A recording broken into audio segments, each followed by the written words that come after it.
Gil, vamos orar. Senhor Deus Pai, nós apresentamos a vida do Léo, Senhor, ele estará ministrando a Tua palavra.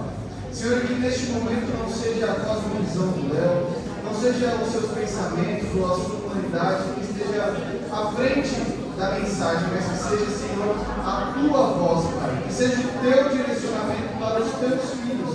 Senhor, que não haja barreiras ao ouvir a Tua palavra. Senhor, que o nosso coração não tenha distrações, que os nossos ouvidos estejam atentos e que principalmente, Senhor, o nosso coração seja uma terra fértil, para que a Tua palavra, essa preciosa semente, encontre o nosso coração e gere frutos, Senhor, frutos de transformação, frutos de arrependimento. É o que nós te pedimos em nome de Jesus. Amém. Permaneça de pé da segunda ordem. Aleluia. Glória a Deus.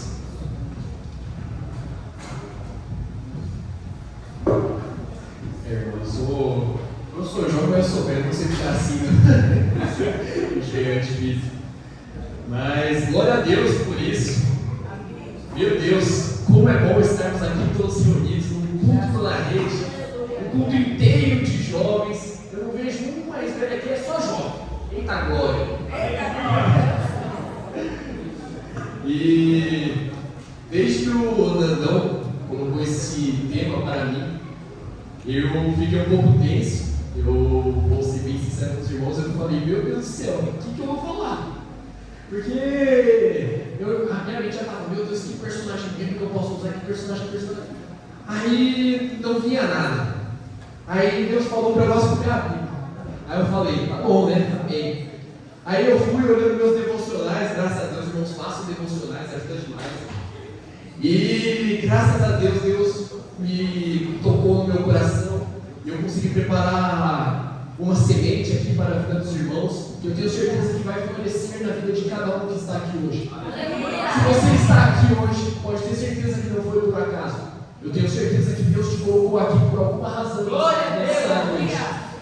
E eu peço para todos os irmãos que vocês prestem atenção em cada palavra que sair da minha boca, porque não vai ser eu que vou dizer nada daqui.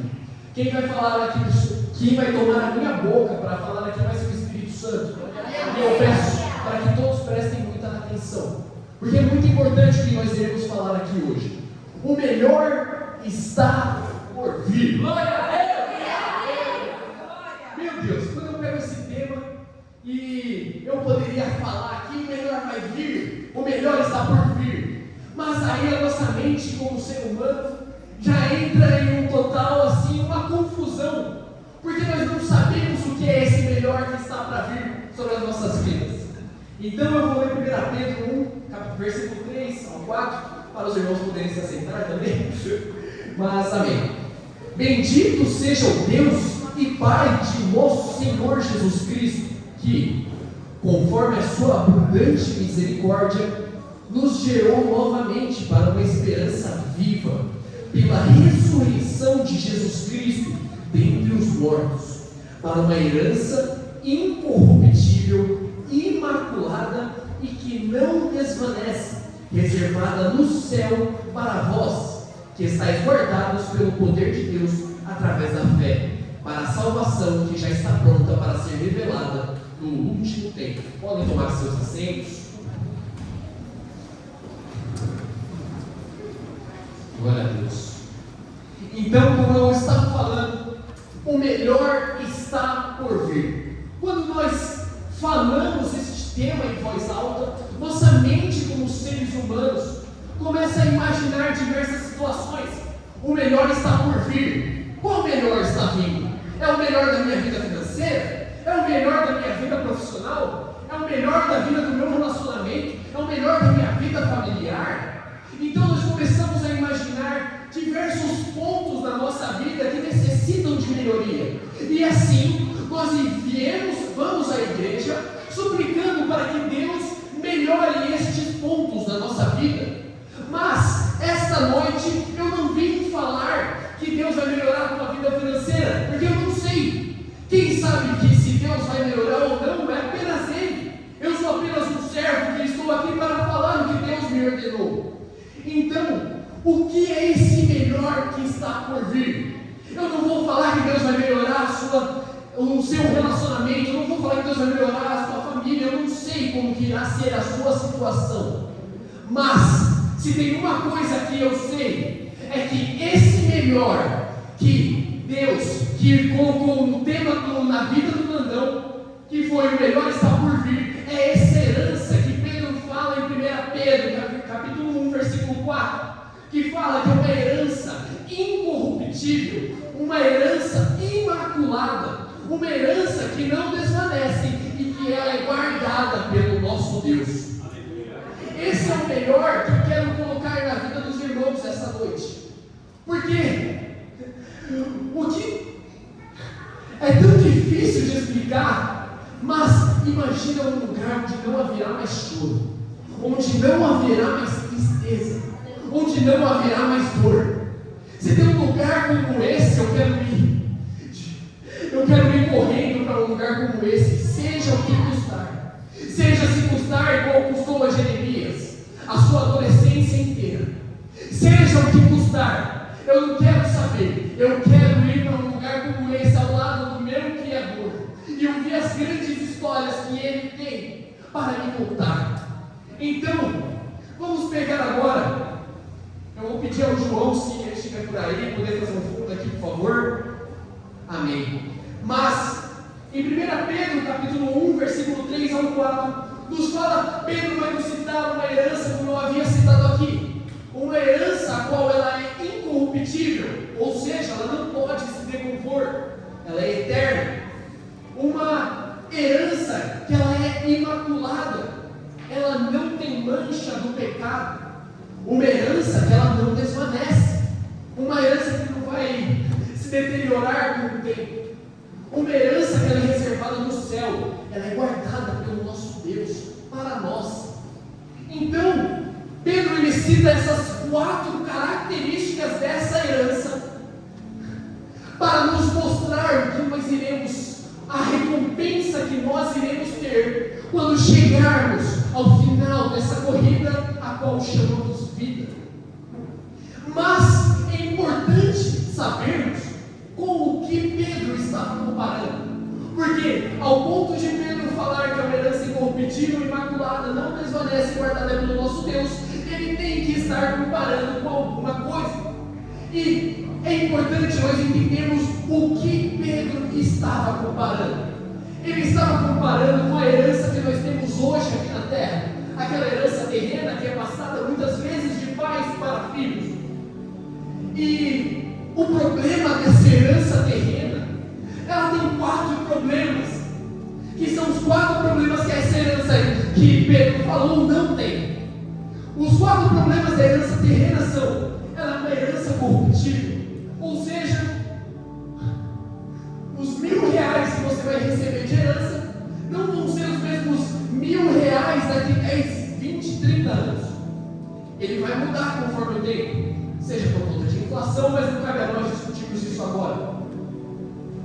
A herança terrena tem um outro problema, ela também é maculada, ou seja, por nós conseguirmos tocar, ela é manchada pelo pecado, aquele qual está preso, fixo em nós. A herança terrena tem outro problema, ela desvanece, ela é temporária.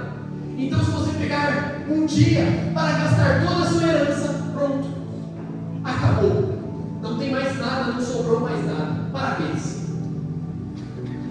E a outra característica é que ela é guardada aqui na terra. Então, ela é uma herança que qualquer um pode tirar de você.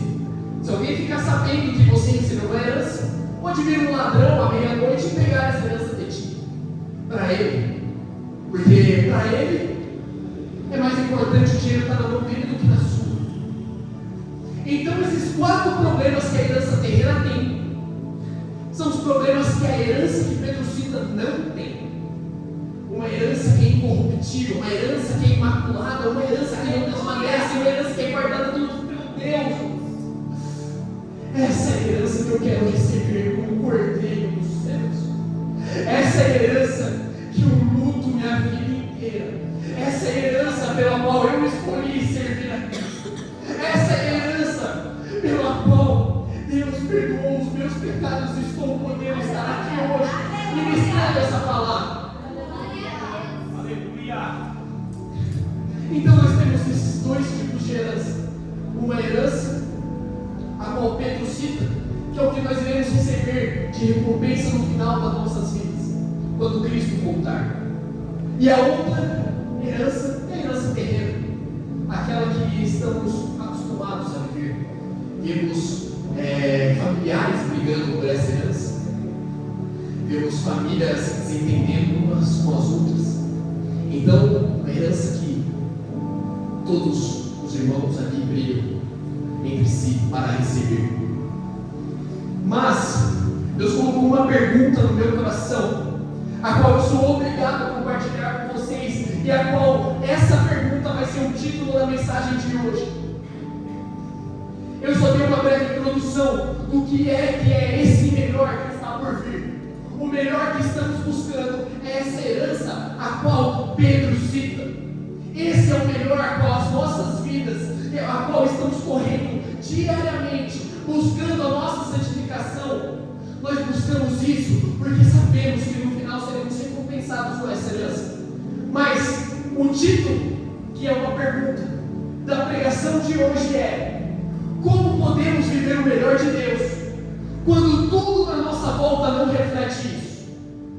Como que nós podemos viver o melhor que Deus tem para a nossa vida se os meus pais me abandonaram, se tudo, eu perdi o meu emprego, eu perdi a minha casa, eu perdi tudo da minha vida? Como você pode, pregador, falar que Deus me ama? Eu sinto que Ele me abandonou, e eu não consigo enxergar esse melhor que você está falando aí em cima. Eu não consigo sentir esse melhor, porque todos os lados que eu olho, eu só consigo observar dor, tristeza e lágrimas. Como que eu posso enxergar o melhor que você quer para mim, se tudo ao meu redor é dor, se tudo ao meu redor é tristeza, se tudo ao meu redor fala para eu parar e desistir de ser criativo? Eu gostaria de ler 2 Coríntios 4, versículo 16. Aleluia. Glória a Deus. Oh, aleluia, Jesus. 16 ao 18, que vai falar o seguinte: por causa disso, nós não desfalecemos, mas ainda que o nosso homem exterior pereça, contudo o homem interior é renovado dia a dia, porque a nossa leve aflição, a qual é momentânea, opera para nós um peso de glória muito mais extraordinário e eterno. Aleluia. Sabe por quê? Nós não olhamos para as coisas que se veem, mas para as coisas que não se veem. Porque as coisas que se veem, elas são temporais, mas as coisas que não se veem são eternas. Glória a Deus. Aleluia. Graças a Deus. Aleluia. Paulo, ele cita dois opostos aqui nesses textos. Ele cita o nosso homem exterior e cita também o nosso homem interior. Eu vou discorrer disso durante a pregação e peço que os irmãos prestem muita atenção para entender até o fim, porque a resposta da pergunta que eu fiz, que está no título, vai ser respondida no final. O homem exterior a qual Paulo fala é um homem que está sujeito a todo o sofrimento que está envolto de nós aqui na terra. É um homem que está pronto, que está sendo corruptível dia após dia. Então ele recebe corrupção a todos os dias que passa. É um homem que o destino final dele é a morte. Então esse é o nosso homem exterior. Agora o homem interior que Paulo cita é um homem que vive dia após dia se renovando. É um homem que vive segundo a fé, como Paulo disse, porque nós não vivemos pelas coisas que se veem, mas pelas coisas que não se veem. E o que Hebreus nos diz? Que a fé até o firme fundamento das coisas que não se veem. Aleluia. Glórias a Deus. E o destino final para o nosso homem interior é a vida eterna. Então nós temos dois contrapostos aqui. O nosso homem exterior, que eu vou denominar carne, e temos o nosso homem interior, a qual é o nosso espírito. Então nós temos esses dois homens dentro de nós, que vivem dia após dia batalhando um contra o outro. E vai ter dia que o homem exterior vai se sobressair contra o homem interior, mas vai ter dia também que o homem interior vai se levantar contra o homem exterior. Glória a Deus.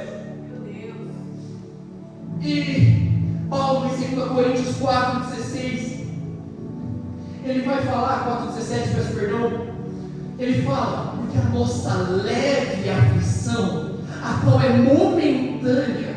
Então nós temos uma aflição que ela é leve, uma aflição que é momentânea, e uma aflição que ela está vinculada às coisas que se veem.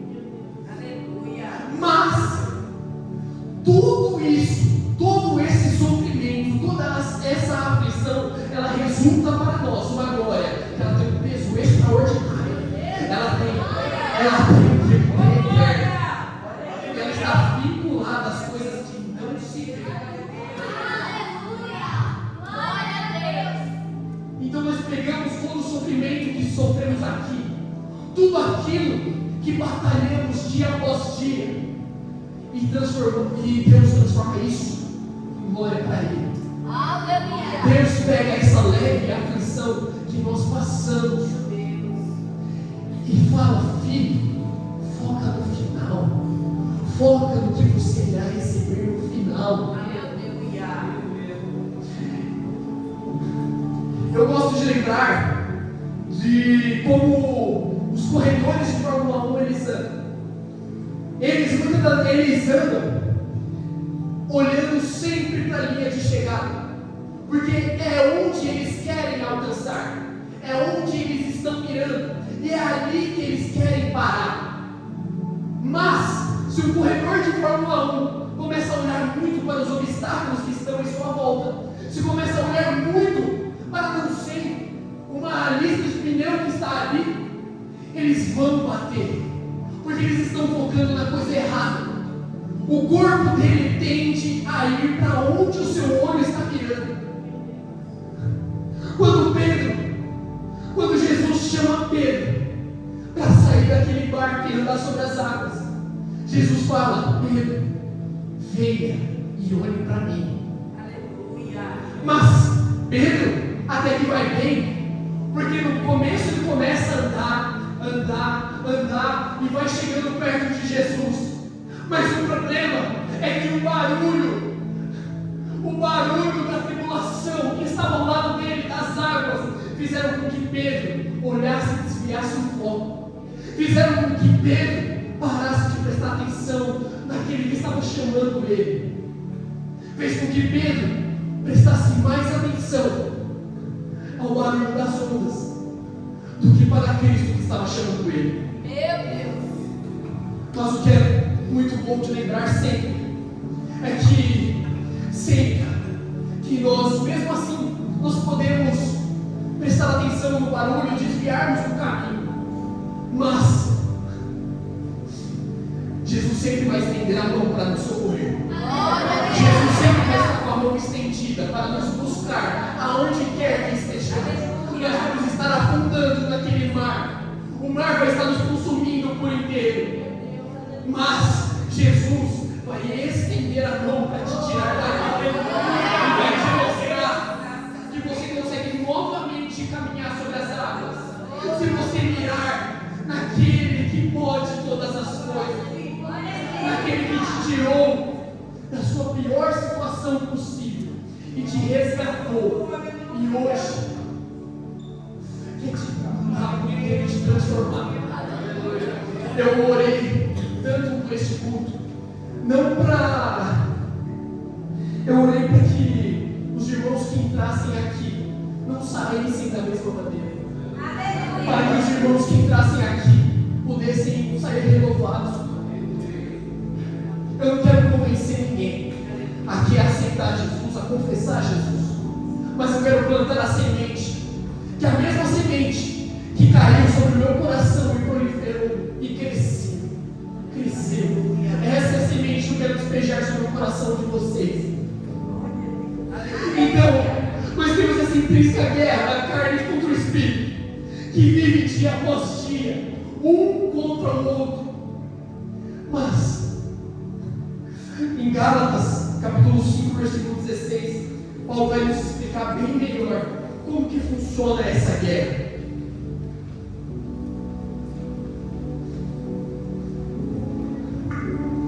O homem exterior, a nossa carne contra espírito. E Cristo, Jesus, ele usa esses termos também para descrever algo muito importante. Em Apocalipse 2, versículo 8 ao 11, se puder colocar aí, por favor.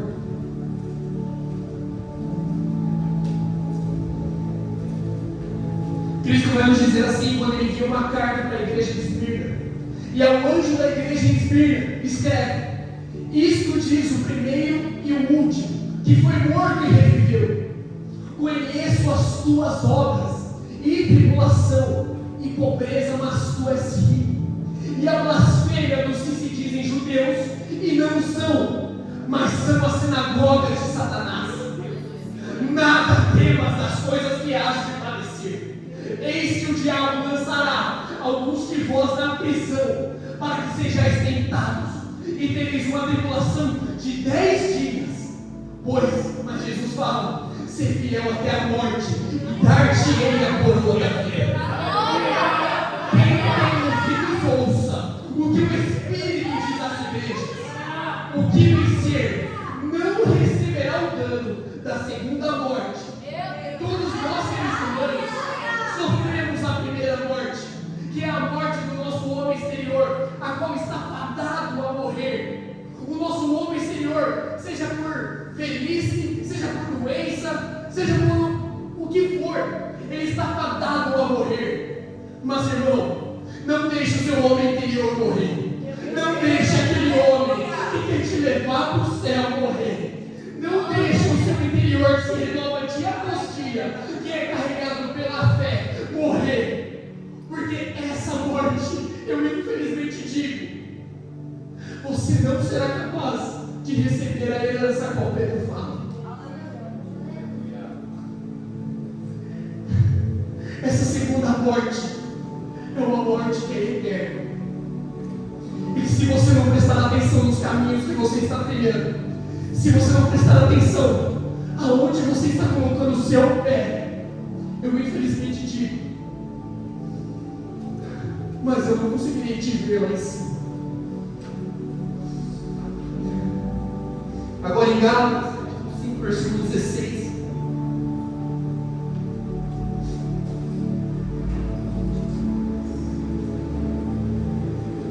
Gálatas capítulo 5, versículo 16. Paulo vai falar dessa intrínseca batalha da carne contra o espírito. E vamos lá. Digo, porém, andai em espírito, e não cumprireis a concupiscência da carne. Porque a carne cobiça contra o espírito, e o espírito contra a carne, e estes opõem-se um ao outro, para que não façais as coisas que queres. Mas, se sois guiados pelo Espírito, não estáis debaixo da lei. Aleluia. Paulo ele vai citar os dois senhores que temos aqui, dois senhores que vivem brigando entre si, a carne e o Espírito. Paulo, em Romanos 6:23, ele explica qual é a recompensa de servir a qual Senhor você decidir. Se você quer servir a carne, se quer viver indo às baladas que são tão boas, não é?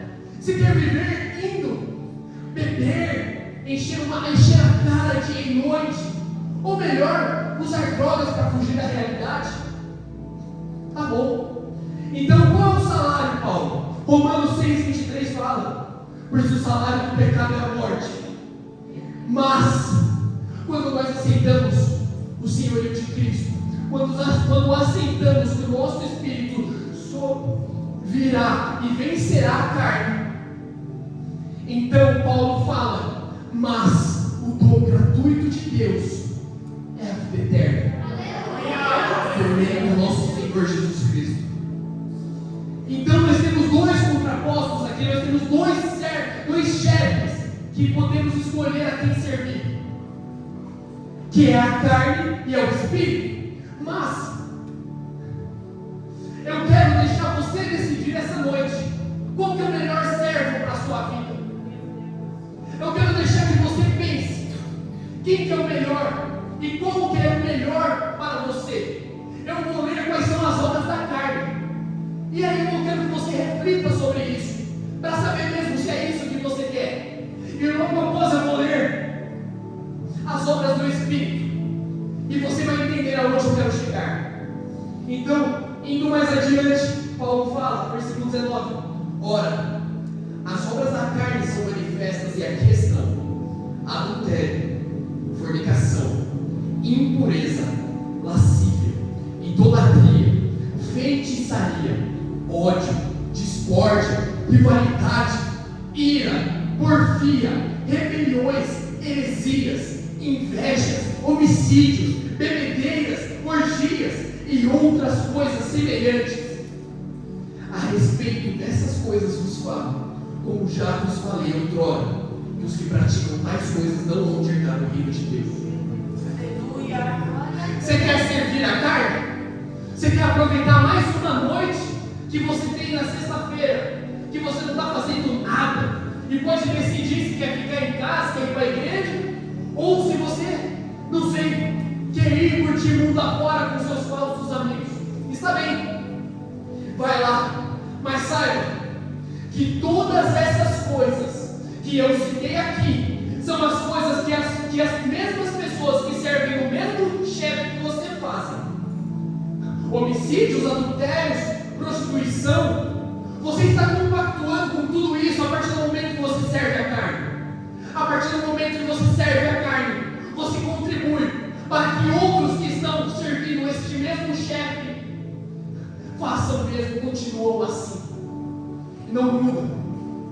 Mas, a partir do momento que você toma uma escolha sábia na sua vida, uma escolha que pode mudar não só a sua vida, mas a vida de todos que estão ao teu lado, eu te digo uma coisa: as obras que Paulo fala aqui pelo Espírito são, a respeito dessas coisas que falam, mas o fruto do Espírito é amor, alegria, paz, paciência, benignidade, bondade, fé, brandura, temperança. Contra essas coisas não há lei. Pois aqueles que são de Cristo já crucificaram a carne com as paixões e concupiscências. Se vivemos pelo Espírito, andamos pelo Espírito, não sejamos ávidos da vanglória, provocando uns aos outros, invejando uns aos outros. Glória a Deus, aleluia. O que é que você está precisando? É mais amor que você precisa receber dos seus pais? Ou você precisa de mais paciência para ouvir as pessoas? Você precisa de paz porque tem sido uma guerra a sua vida inteira? Você precisa de fé porque você não consegue mais olhar e imaginar um cenário bom saindo da situação que está péssima? Você precisa de bondade? Então eu te digo, qual lado você quer escolher? É o lado onde assassinos, homicidas, adultos que adulteram, não sei, estão servindo a este Senhor?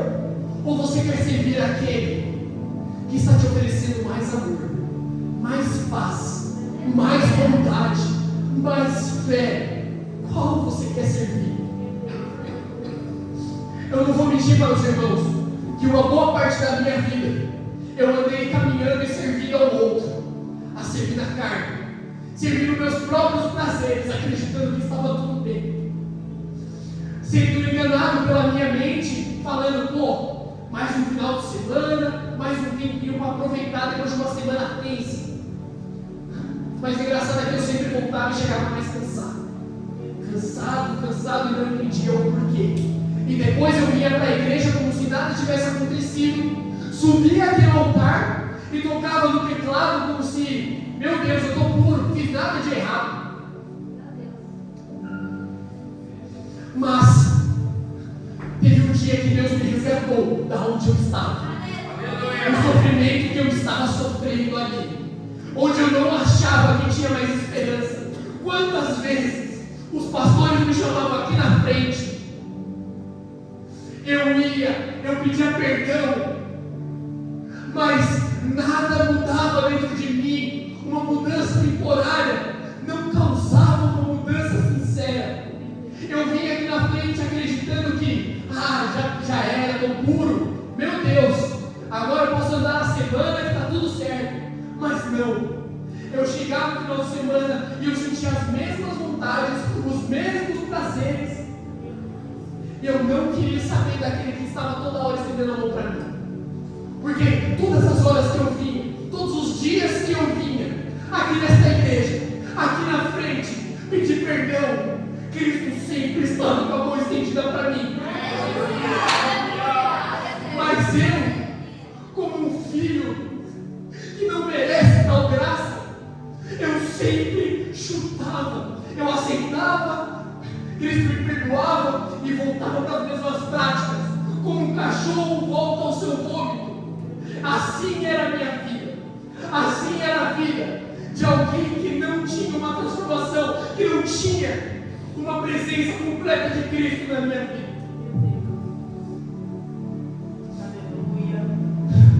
Mas eu te digo uma coisa, que quando Cristo entrou, mudou tudo.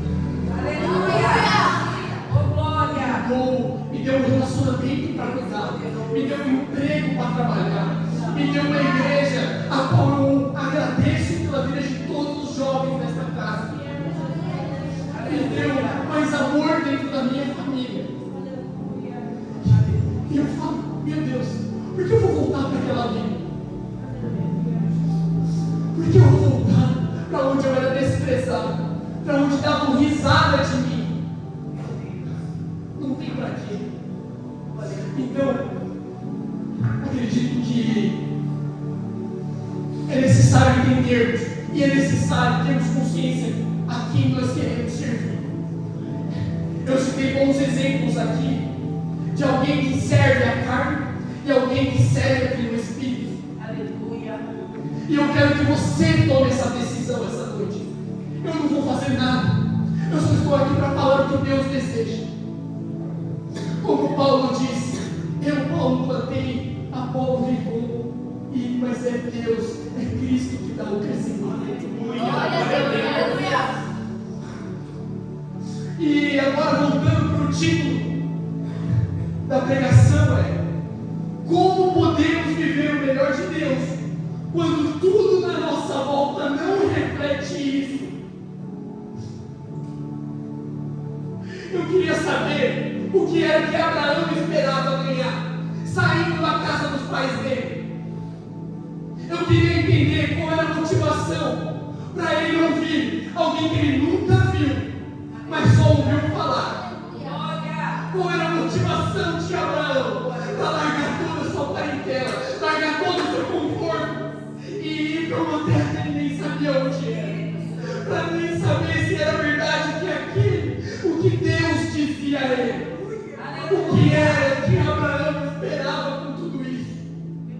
O que era que Jó esperava quando ele perdeu tudo? Quando seus filhos morreram, quando as suas riquezas se foram, quando seus bois morreram, quando a sua mulher falou, amaldiçoa esse Deus e morre. O que Jó esperava de tudo isso? De toda aquela situação? Qual era o melhor que Jó estava vendo? E quando lemos o livro de Jó, nós não conseguimos enxergar. Qual era o melhor que Pedro, quando negou Jesus 3 vezes?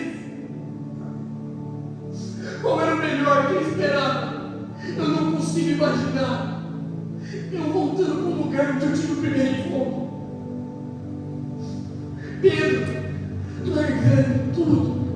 Se negou Jesus 3 vezes, ele podia muito bem ter falado: quer saber de uma coisa? É impossível ele me perdoar. Eu vou abandonar tudo, vou largar tudo, e eu não vou voltar para nenhum lugar sequer. Mas Pedro esperava alguma coisa. Quando a gente lê Atos capítulo 5,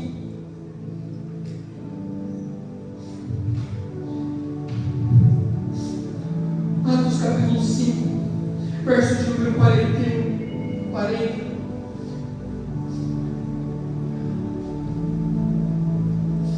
Atos 5, versículo 40. Aleluia.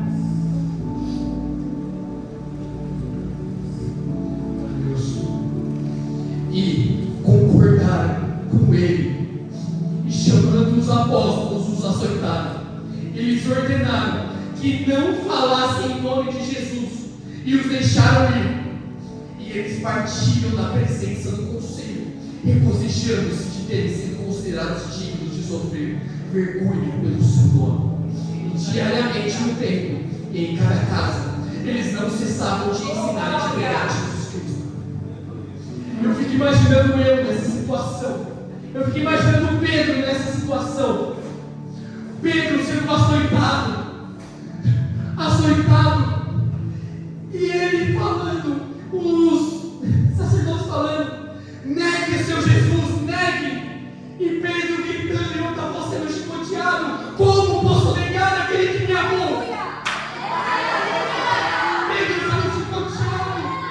E Pedro dizendo: como eu posso negar aquele que me estendeu a mão quando eu estava afundando?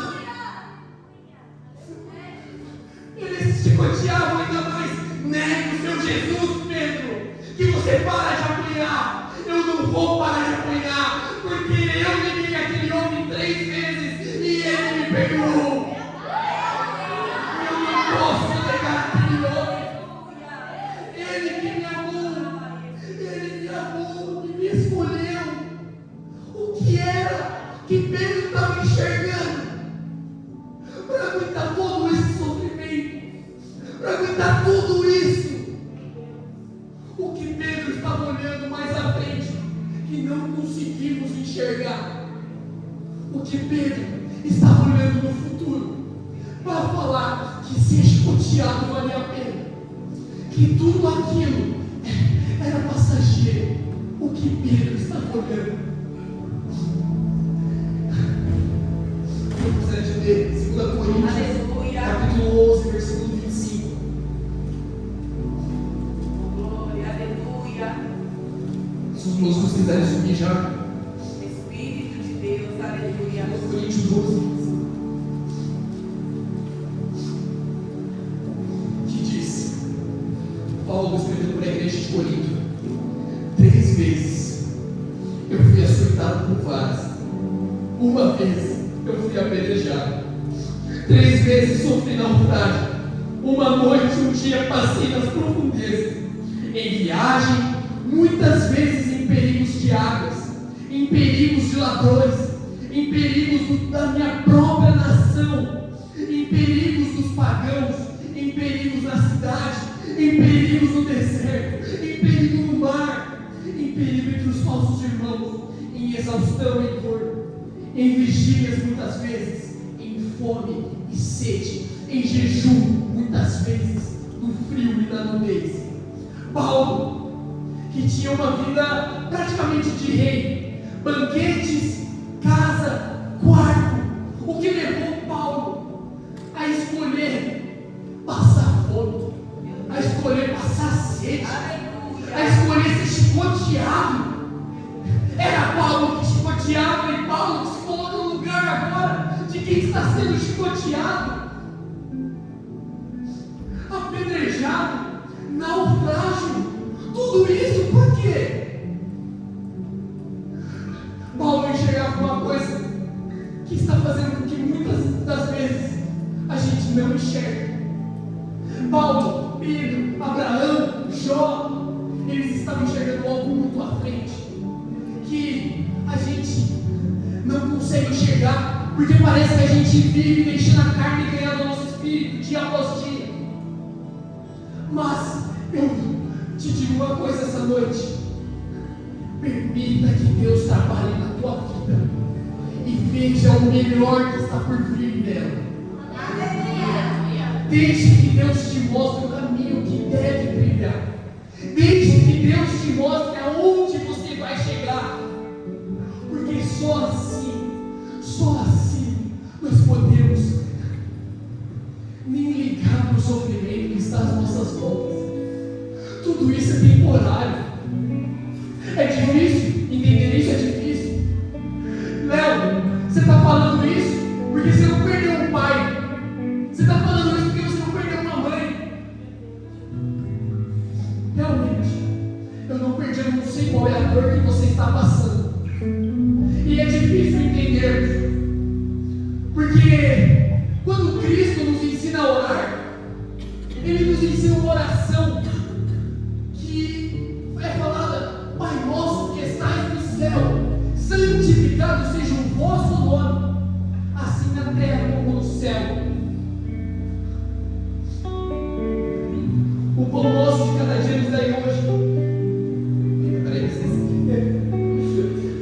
mas nós quisemos ser santificado seja o vosso nome. Venha a nós o vosso reino e seja feita a tua vontade. Aleluia. E quando oramos pedindo para que seja feita a vontade de Deus, isso é bom. Porque quando lemos lá em Romanos, Paulo nos fala que a vontade de Deus é boa, perfeita e agradável. Então, quando oramos clamando, pedindo, seja feita a tua vontade, Pai. Isso é muito bom. Mas gera um conflito em nossa mente. Porque como pode a vontade que é boa, perfeita e agradável me permitir sofrer? Como pode a vontade que é boa, perfeita e agradável fazer com que eu passe por tudo isso que eu estou passando?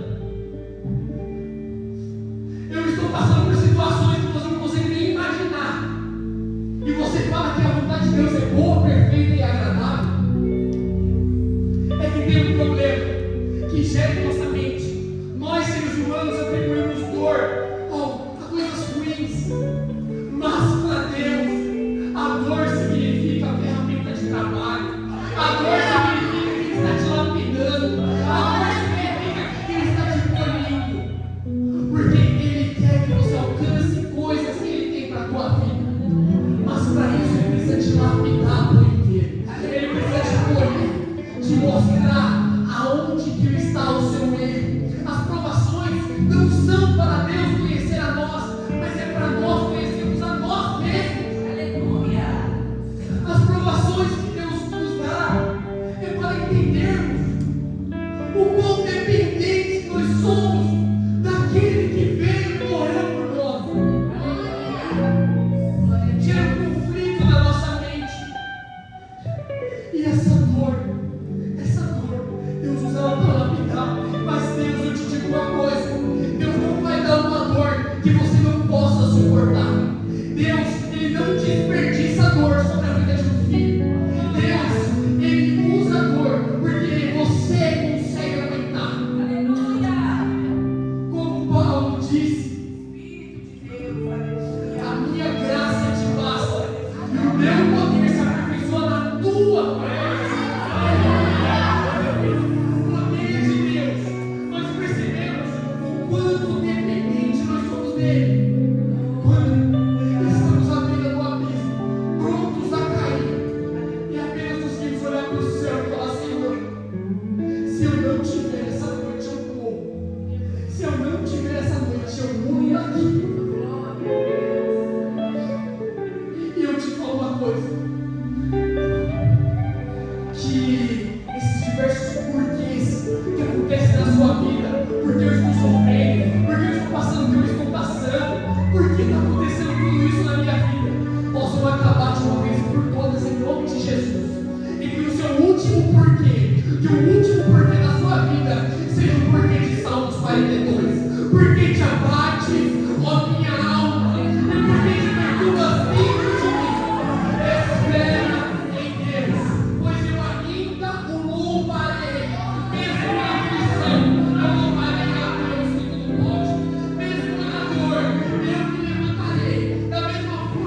melhor está por vir.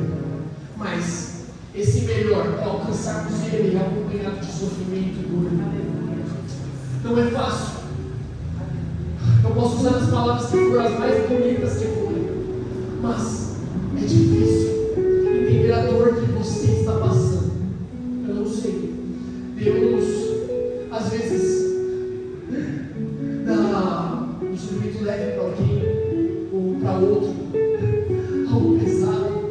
Mas saiba de uma coisa: grandes coisas são dadas para quem tem grandes responsabilidades. Então, se você está passando por uma situação que é complicada, se passou por uma situação complicada neste mês, que você fala, quer saber de uma coisa? Eu vou investir o culto toda a rede, mas vai ser o último da minha vida, porque eu não aguento mais tudo isso que eu estou passando. Eu convido o irmão, a irmã, a vir aqui na frente para que possamos orar por vocês, para que possamos estender juntos e entrarmos nessa guerra juntos, porque como Cristo disse, da mesma forma que eu e meu Pai somos um, assim eu oro para que vocês sejam um. Então, a dor que você está passando é a dor que nós passamos, porque a sua dor, ela é compartilhada em nós, e nós podemos vencer isso. Então acredite que o Senhor tem os melhores planos para a tua vida. Vem aqui à frente, deixa a gente orar por você, deixa a gente te ajudar a lutar contra essa guerra que você está travando contra a carne. Eu tenho certeza que Deus te dará a vitória. Eu convido os irmãos a virem aqui na frente. Se alguém estiver passando uma dor, algum sofrimento muito forte, não sei, não é para ter vergonha, não é para se envergonhar de vir aqui, porque Cristo fala: aquele que me confessar diante dos homens, eu te confessarei diante de Deus. E a gente quer apenas orar por você, para que Deus te dê vitória nessa situação, para que Deus te tire dessa situação. O melhor está por vir, e pode descansar a sua alma, porque eu não tenho dúvidas de que Cristo está dando vitória para muitos aqui hoje, de que Cristo está transformando a vida de muitos aqui hoje, de que tudo que passamos é por amor a Ele.